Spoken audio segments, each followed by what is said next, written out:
नमस्कार मैत्रिणींनो, स्वागत आहे तुमचे शीतल्स किचनमध्ये। तर असा मस्त मऊ लुसलुशीत आज मी शिरा बनवलेला आहे, जो की प्रसादाचा शिरा आहे। आणि त्यासाठी किती साहित्य घेतलं आहे, कसं प्रमाण घेतलं आहे, कशा पद्धतीने हा प्रसाद बनवलेला आहे, ह्याचा व्हिडिओ मी सविस्तर इथे टाकलेला आहे। तो तुम्ही शेवटपर्यंत बघा, कुठेही स्किप करू नका। आवडल्या चॅनलला फॉलो करा, व्हिडिओला एक लाईक नक्की करा आणि इतरांना व्हिडिओ शेअर देखील करा। तर एकदम मऊ लुसलुशीत असा हा प्रसादाचा शिरा इथे मी बनवलेला आहे।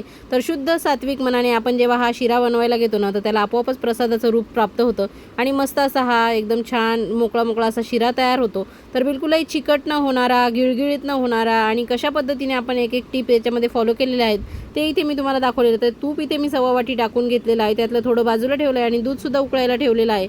तर त्यामध्ये बघा, इथे तूप जेवढं मी टाकलं आहे त्यामध्ये सव्वा वाटी रवा आपण तुपामध्येच टाकून घेणार आहे। तर छान गरम तुपामध्ये हा रवा टाकला ना की रवा छान फुलून येतो।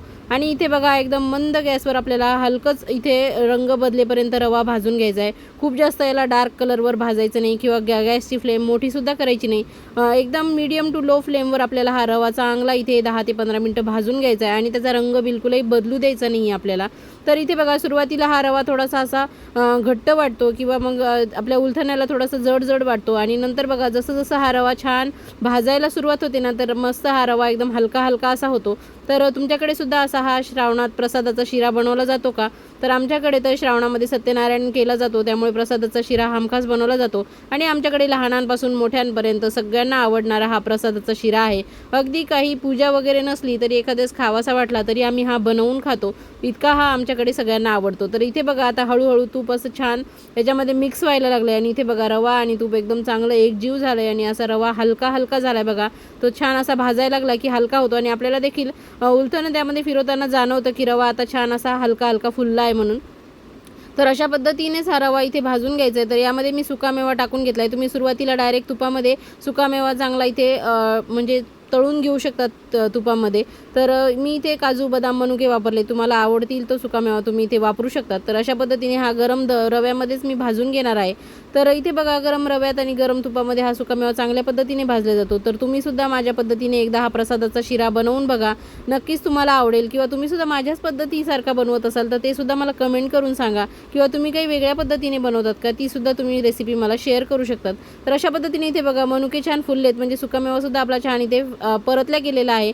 तर इथे मी सव्वा वाटीच्या प्रमाणात तूप, सव्वा वाटीच्या प्रमाणात साखर आणि सव्वा वाटीच्या प्रमाणातच रवा घेतला आहे। तर एवढ्या सव्वा वाटीच्या प्रमाणासाठी एक केळ मी यामध्ये छान रव्यामध्येच भाजण्यासाठी टाकणार आहे। कारण की आपण काय होतं, पूर्ण प्रसादाचा शिरा करून होतो आणि मग आपण केळी ठेवतो, तर ती केळी थोड्या वेळाने काळी पडते आणि मग नंतर खावीशी वाटत नाही। तर अशा पद्धतीने बघा, तुम्ही ही केळी जर रव्यामध्येच टाकली तर त्याचा फ्लेवरसुद्धा तुमच्या शिऱ्याला मस्त येतो आणि केळीसुद्धा चांगली परतली जाते आणि प्रसादाचा शिरा खातानासुद्धा एकदम चांगला लागतो चवीला। तर बघा, इथे उलथण्यानेच मी हे केळ ना चांगलं स्मॅश करून या रव्यामध्ये भाजून घेणार आहे। तर भाजत असताना थोडंसं असं आपल्याला त्याला थोडंसं उलथण्याने दाबून घेऊन केळी चांगली मऊ करून घ्यायची आणि रव्यामध्ये चांगली मिक्स करून घ्यायची। तर इथे बघा, सुरुवातीला थोडंसं इथे तूप दिसतंय आणि केळी या रव्यामध्ये चांगली मिक्स झाली ना की रवा थोडासा असा बघा कोरडा वाटतो। तर ह्या स्टेजला ना आपण इथे जे बाजूला उकळायला दूध ठेवलंय ते इथे टाकणार आहे। बरेच जणांकडे अर्ध पाणी आणि अर्ध दूध असं प्रमाण घेतलं जातं, पण आमच्याकडे जेव्हाही प्रसादाचा शिरा बनवला जातो तर तो नुसता दुधामध्येच केला जातो। तर अशा पद्धतीने बघा, इथे रवा आपला चांगला असा कोरडा झाला आहे। तर इथे बाजूला ठेवलेलं उकळतं दूध आपण इथे टाकणार आहे। आणि ही टीप नेहमी लक्षात ठेवायची की शिरा बनवताना प्रसादाचा असू द्या, साधा असू द्या, उकळतं दूध किंवा उकळतं पाणीच टाकायचं, थंड पाणी आणि थंड दूध टाकायचं नाही। त्यामुळे तुमचा जो प्रसादाचा शिरा आहे तो गिळगिळीत होईल, चिकट होईल आणि असं खाताना तो असा गच्च लागेल, असं छान मोकळा असं लागणार नाही। तर इथे बघा, मी सुरुवातीला अर्ध दूध ॲड केलं आणि नंतर इथे पुन्हा राहिलेलं दूध ॲड केलेलं आहे। तर इथे मी सव्वा वाटीच्या प्रमाणासाठी जवळजवळ 2.5 ते 3 वाटी एवढं दूध घेतलेलं होतं आणि जे की मी बाजूला तापायला ठेवलं होतं। तर सुरुवातीला मी आधी दूध थोडं टाकलं आणि ते पूर्ण आटलं की नंतर राहिलेलं दूध यामध्ये टाकून घेतलं आणि हे सुद्धा दूध आपण या रव्यामध्ये चांगल्या पद्धतीने आटवून घेणार आहे। तर तुमच्याकडे सुद्धा असा प्रसादाचा शिरा आवडतो का, नक्की मला कमेंट करून सांगा। तर प्रसादाचा शिरा जेव्हा तुम्ही भाजतात ना, तेव्हा बाहेरून जर कोणी आलं आणि बाहेरूनच जर ओळखलं की तुम्ही प्रसादाचा शिरा बनवताय ना, तर समजून जावं की तुमचा प्रसादाचा शिरा अगदी योग्य तयार झालेला आहे। तर इथे बघा, आता मी सव्वा वाटी एवढं साखर टाकून घेणार आहे। तुम्ही गूळसुद्धा ॲड करू शकतात, जर तुम्हाला साखर खायची नसेल किंवा आवडत नसेल तर तुम्ही इथे सव्वा वाटीच्या ऐवजी 1.5 वाटी गूळ टाका, कारण गुळामध्ये ना थोडी गोडी कमी असते साखरेपेक्षा, त्यामुळे थोडासा याच्यापेक्षा तो जास्त टाकायचा। तर अशा पद्धतीने बघा, साखर यामध्ये चांगली आपण मिक्स करून घेणार आहोत। तर साखर चांगली मिक्स केल्यानंतर सुरुवातीला हा जो प्रसादाचा शिरा आहे थोडासा पातळ होईल, कारण की साखर विरघळते, त्याचा पाक तयार होतो आणि तो पाक चांगला घट्ट झाला की पुन्हा या रव्यामध्ये चांगल्या पद्धतीने तो मिक्स होतो आणि आपला हा जो शिरा आहे ना तो छान असा मोकळा मोकळा तयार होतो.